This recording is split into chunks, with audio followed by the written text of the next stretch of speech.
It's time for the Sports Report with your host, Mike Prince. For scores, updates, and highlights, Waller County area, the Sports Report is your one-stop spot. And now let us join in today's program.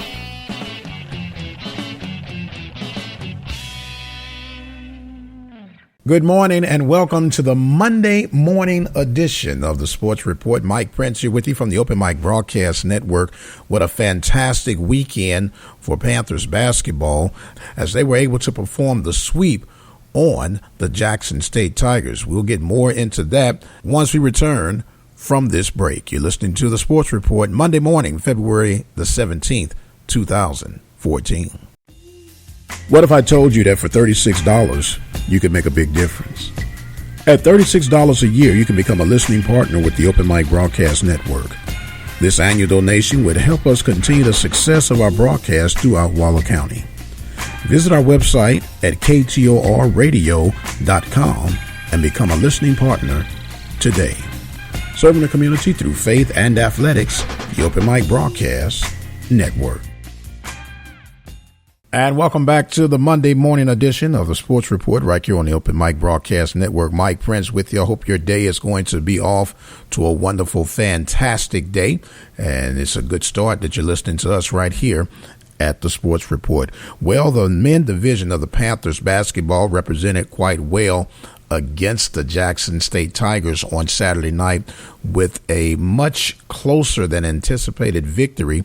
By that, I'm saying that the Panthers were able to pull out the victory 53-50 over Jackson State. Now, the Panthers improved their divisional record to 6-5, and while the Jackson State Tigers go to 4-8. For the Panthers, their leading scorer was John Briscoe. Briscoe had a total of 20 points. He was 2 for 2 from free throw line, 2 of 5 from three-point range, and he was 8 of 15 from the field. Now the next leading scorer would be that of Montrell Scott. Montrell Scott had 11 points.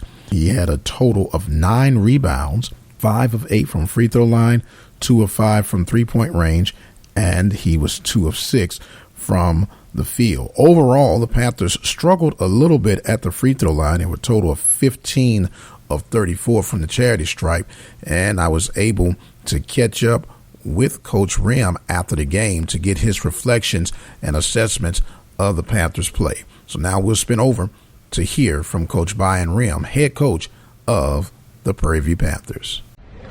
All right, Coach, good win on tonight. Somewhat of a struggle, but you found a way to make it through. How you assess tonight's performance? Well, you know, it's an ugly win, but it was a win, and that's one thing I'm proud of our guys. You know, they didn't hold their head down. They played hard and played all the way through, and I really believe the defense won this game, and I'm very proud of them. We held them to 22 points, second half points. Our guys did a good job pushing the ball, and Briscoe knocked down some timely shots. So I'm very proud of him. But our guys as a whole, defensively, well, I give an A.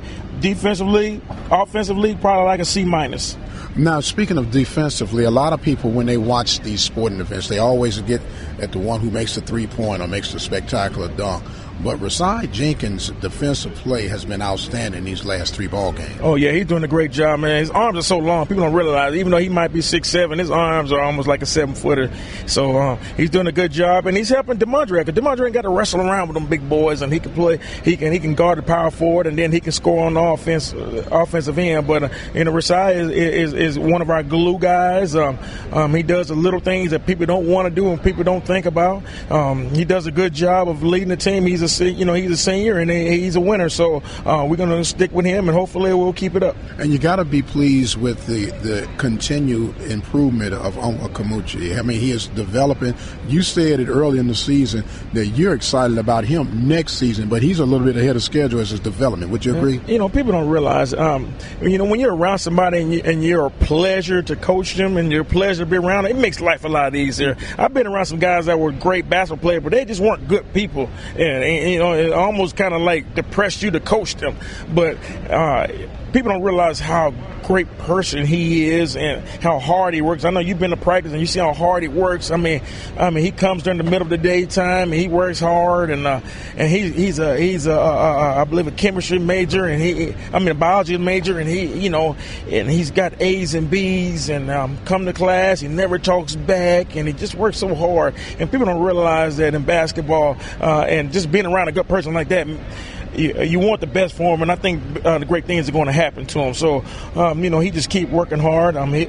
He'll get here in the summertime. He'll work all summer, and then he's going to be a guy that people are going to be like, oh, man, he's a great basketball player. So, but right now we're going to work with him, and, hopefully he can lead us to the NCAA tournament. Yes, sir. That's one of them guys that you should have relieve your stress level when it comes to Oh, man, just being around him is a pleasure, and that's half the battle. So, especially in this day and age with some of these kids and some of their rational thinking and stuff like that, and especially with the me-first mentality a lot of these kids have and parents have.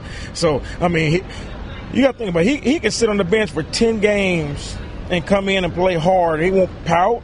He'll clap everybody up and cheer for everybody. So, he's a blessing to have in our program. Yes, sir. That is also a sign of good character. Now, Coach, if anything that should be a concern, or I'm pretty sure it is a concern, is the struggle at the free throw line. It's, in the first couple of minutes of the game, 2 of 10, this game does not have to be that close if those free throws are being made. It doesn't have to be that close, and but we did get to win, and we're a good free throw shooting team, and it just got to get the right people at the right time to shoot the free throws, and builds everybody's confidence, because these guys, they want DeMondre to do well, they want to do well, and it kind of slowed us down a little bit because we just didn't do a good job in shooting free throws, and the guys were happy, once we started knocking down free throws. So we always feel if DeMondre goes and knock down the first 2 shots, he's going to have 25 points. Yes, sir. Now, Coach, you got a what I call a potential setup game with Grambling coming in. They're struggling a little bit, but it's still a SWAC opponent, and we know how it is with these SWAC opponents. Now that this one is behind you, what are going to be some of the focus and the keys for you guys to be successful on Monday? We're going to have a different mentality, a different mindset. Our school's going to be in, and it's going to be rocking in here, and our guys are young guys, and they like to look up in the stands and see a lot of their teammates and family in the stands, and I really think it's going to be a different type of mentality. We'll push the ball and the same thing, and we'll keep an eye on those shooters, and if we do what we're supposed to do, we're going to win. And that was Coach Byron Rimm for the Prairie View Panthers, giving his assessments and expectations if the Panthers just line up and do what they're supposed to do tonight against the Grambling State Tigers. We'll be there to give you all live updates for the men's division, in which we will give you the live coverage of the women's division starting at 5:30 Central Standard Time right here at the Open Mic Broadcast Network. We're going to take a quick break right now. We'll be back to hear from the women's side of the ball. We'll hear from Coach Tron Griffin and, of course, head basketball coach Don Brown. You're listening to the Sports Report Monday morning right here on the Open Mic Broadcast Network.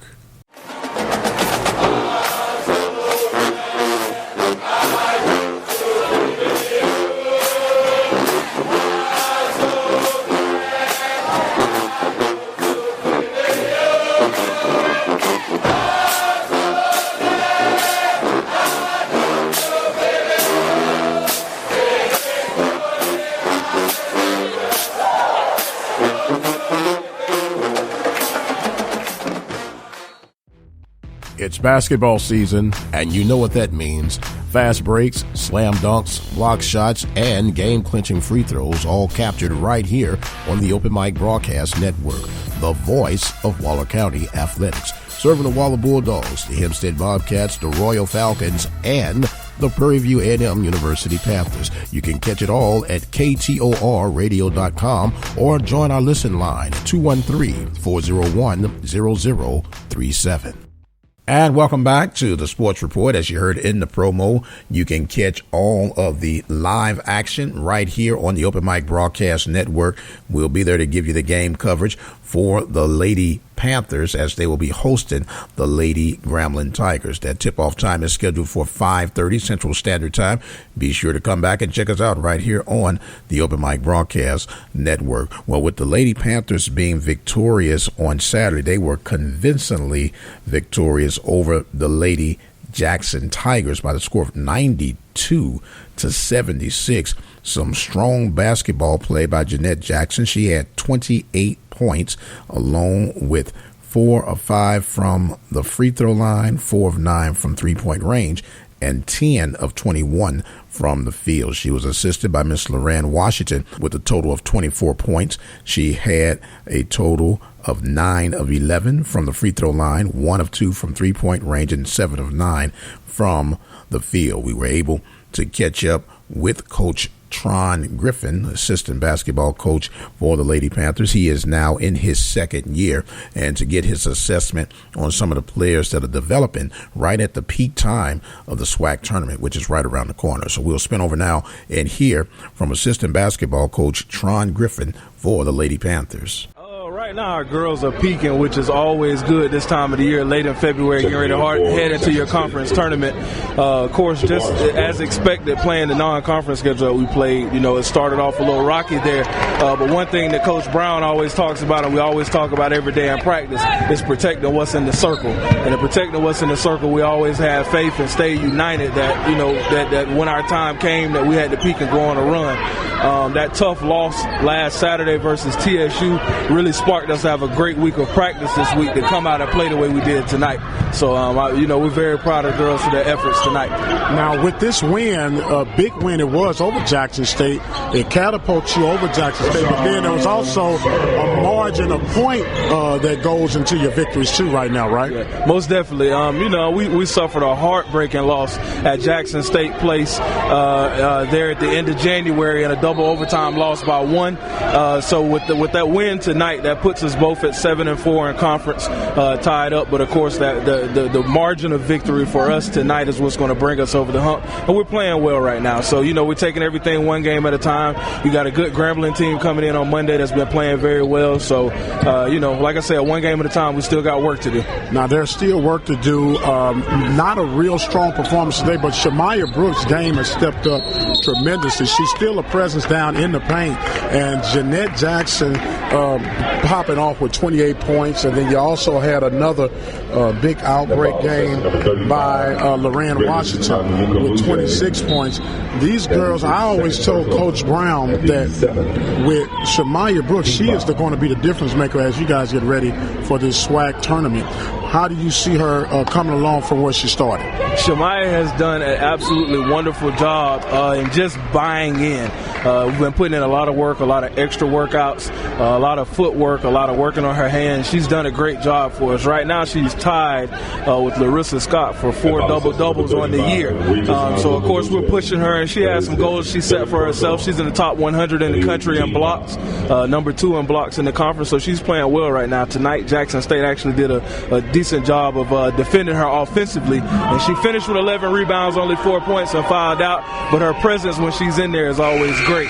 Right now, Jeanette Jackson and Loren are playing probably their best basketball that I've seen since I've been here, especially, for Loren Washington, her being a senior. She's probably having the best year she's had across these 4 years, and everybody's playing. What we talk about all the time, at the end of the day, we're still the 3-time defending SWAC tournament champs, and until someone takes it from us, we have to continue to play like that. And Loren does a good job of getting the girls fired up day in and day out to keep that going.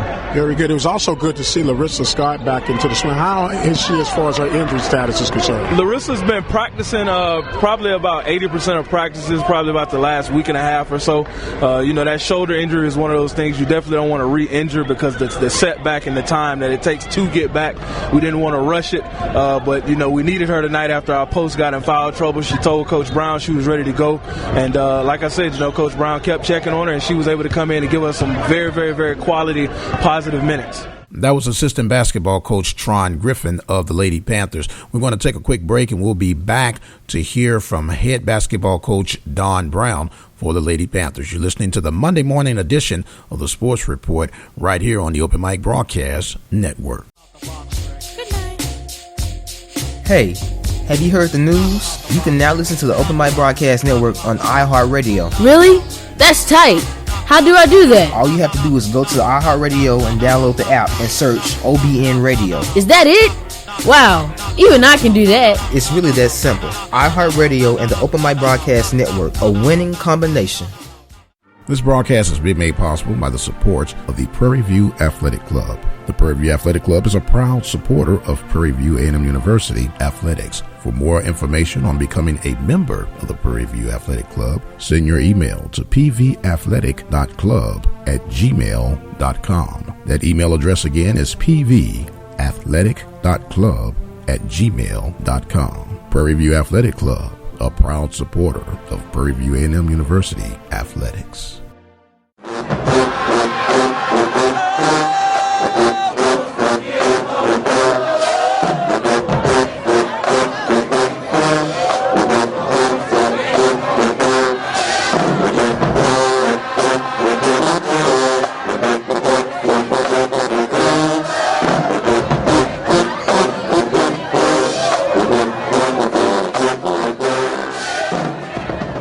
The Marching Storm. Want to get funked up? You're listening to the Sports Report Monday morning edition right here on the Open Mic Broadcast Network. Mike Prince here with you. As we have been mentioning throughout this morning's broadcast, the Panthers got the sweep on Saturday against the Jackson State Tigers. The men won by the score of 53-50, and the women won convincingly by the score of 92-76. It was a special game for Coach Dawn Brown because she is an alumnus of Jackson State, and being that the Lady Panthers fell in double overtime in what some might call a controversial game, the Panthers came out with a mission and vengeance in their hearts. Was able to catch up with Coach Dawn Brown, and here are her reflections on Saturday's victory. All right, I have the victorious Coach Dawn Brown. You got a win against your alma mater. That pretty good win on tonight, huh? Yes, definitely. You know, we were still a little bitter, Mike, about the game when we played at Jackson State at Jackson. I told the young ladies, you know, losing that game cost us holding that third seeding in conference. So we were going to have to step up tonight and play extremely hard. And I told the girls, we got to play like we mad. Because we're mad. We got something to prove. They have something we want. They holding on our third spot as far as standing, and we got to go out and take it. Well, you showed that tonight from beginning. You took control of that game and never really relinquished the lead for any significant amount of time compared to the double overtime that you had down there at Jackson State. Now, we don't like to point fingers or nothing, but you showed that you were playing to prove that we are the better team collectively. Your girls showed that tonight. Well, you know, we definitely were the better team, Mike, and I say this confidently when we played them at Jackson. Jackson State just played above their heads, and with all respect for them.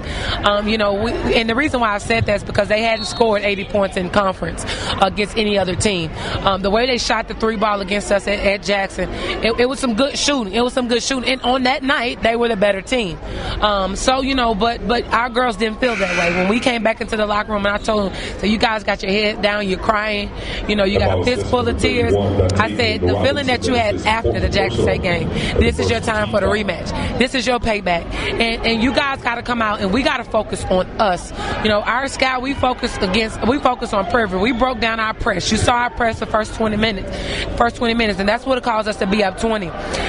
You know, when we took the press off second half, they kind of cut the lead, I believe, by 7 or 8, and we went stagnant in shooting. We didn't score the first 4 minutes of the game. But I let the girls know you can never be comfortable. You always have to keep pushing and keep fighting and not relaxing. And I think we relaxed for that first 4 minutes, and that's what gave Jackson State confidence to feel that they could have ran with us some second half.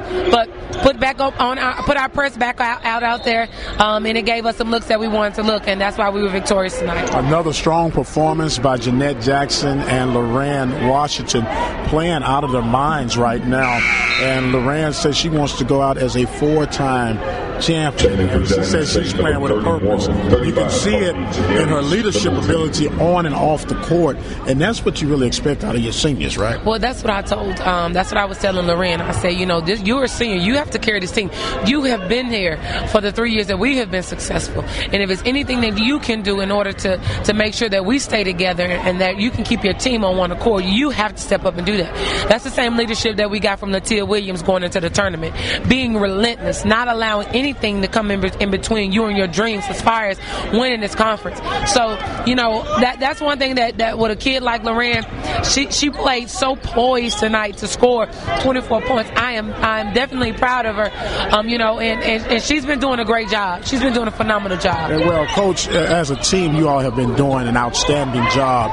You've watched this team mature literally overnight.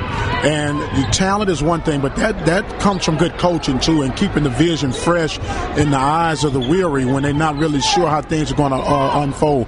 Going 1-11, 0-11, and then turning around to see what you're having right now. And it also separates the fakers from the shakers, too, when you go through that crunch. And what have you seen develop through your young ladies through this process? Well, I have to start out first with my coaching staff. We had to be patient. We understand that we played a tough preseason schedule. But conference at that point, when you're talking about your 0-11, the only thing that matters is conference. You have to put that 0-10 spell behind you. You have to forget about that, and then you have to play present and worry about the games that's in front of you. One thing about it though, the kids understand what it takes in order to be successful in this league and in this conference, and that's what we've been doing night in and night out. We have shorter practices, being the fact that we have a kid like Jeanette Jackson playing 35, 40 minutes a game, Loren Washington playing 30 minutes a game. You have to be patient, and you have to understand what it takes: key rebounds, defensive stops, and getting in there and not letting up. You cannot let up. You cannot relax, and that's what we were able to do tonight. I just told the girls I'm very proud of them. This is a win that you have to sit down and that you have to enjoy, embrace. And I'll be honest with you. Loren's goal was to get 100 points tonight. So Mike, that's why we scored 92 points. She told the girls that she wanted to score 100. We fell short about 8 points, but that's still our goal for the next game. All right. Well, look, we're going to be there to give you the coverage. You got Grambling coming in. When you look at things on paper, this could be a trap game. What are you telling these young ladies to stay focused about Grambling? Well, we took it one game at a time. Like, we don't focus on Grambling before we complete Jackson State. Had not had a meeting with the girls about Grambling yet. That's what we talk about in our conversations that we have on Monday. On tomorrow. We always meet and talk about, our contest either the day before on a Monday or 2 days before if we're playing on a Saturday. So, our coaches have studied film on Grambling. We've been doing that all week. So we know what Grambling is capable of doing. You got a player like Joanna Miller leading the conference and scoring preseason player of the year. So you have to respect that. However, we have to rely on our defense to come in and get stops and do the same thing that we've done tonight. And, of course, that was head basketball coach Dawn Brown for the Lady Panthers. You just got to love her swag and her confidence and the intensity in which she coaches these Lady Panthers. If you hadn't had a chance to check her out, you guys need to come on out and check her out. They'll be playing tonight at the Baby Dome on the campus of Prairie View A&M University, as they'll be hosting the Grambling State Lady Tigers. If you cannot get out, be sure to check us out on the live broadcast right here at the Open Mic Broadcast Network at KTORradio.com. We're going to take our final break for today's show, and we'll be back with closing thoughts and a baseball update. You're listening to the Sports Report Monday morning edition right here on the Open Mic Broadcast Network. What if I told you that for $36, you could make a big difference? At $36 a year, you can become a listening partner with the Open Mic Broadcast Network. This annual donation would help us continue the success of our broadcast throughout Waller County. Visit our website at KTORradio.com and become a listening partner today. Serving the community through faith and athletics, the Open Mic Broadcast Network. Hello, this is the sports professor, Dr. Kenyatta Cavill of Dr. Cavill's HBCU Sports Top 10 Countdown Show. You're listening to the Open Mic Broadcast Network, the voice of Waller County Athletics. Are you looking for an affordable way to increase your business? Let the Open Mic Broadcast Network lead the way. For a customized, affordable ad campaign, call 832-213-8824. All right, welcome back to our final segment. As I am often guilty of saying, time surely flies when you're having fun. As we have been promoting basketball all this morning, want to remind you that baseball season has just begun. The Panthers took a tough one on the chin this weekend. They opened up against the Houston Baptist Huskies down at Houston Baptist campus, and the Panthers were victims of a 3-game sweep, losing 6-2, 12-5, and 4-3. But the Panthers will be back under head baseball coach Wascala Cullivan as they will open up what was supposed to be their home game on the campus of Prairie View, but due to construction with the new baseball stadium, they had to transfer a few home games against the Texas College squad, as they will play that game at the Urban Youth Academy in Acres Home. That game will be starting at 1 p.m. Central Standard Time at the Urban Youth Academy in Acres Home. We'll be broadcasting the Panthers live tonight. The Lady Panthers will be taking on the Lady Tigers of Grambling. That tip-off time is scheduled for 5:30, and we'll be there to give you all the live coverage right here at the Open Mic Broadcast Network, the official voice of Waller County Athletics, serving the Waller Bulldogs, the Hempstead Bobcats, the Royal Falcons, and, of course, the Prairie View A&M University Panthers. This is Mike Prince. Have a fantastic Monday. Whatever you do, do your best. God bless, and we'll see you on the other side. The Sports Report is a production of the Open Mic Broadcast Network, located in Prairie View, Texas. Serving the community through faith and athletics, the Open Mic Broadcast Network is the official voice of Waller County Athletics.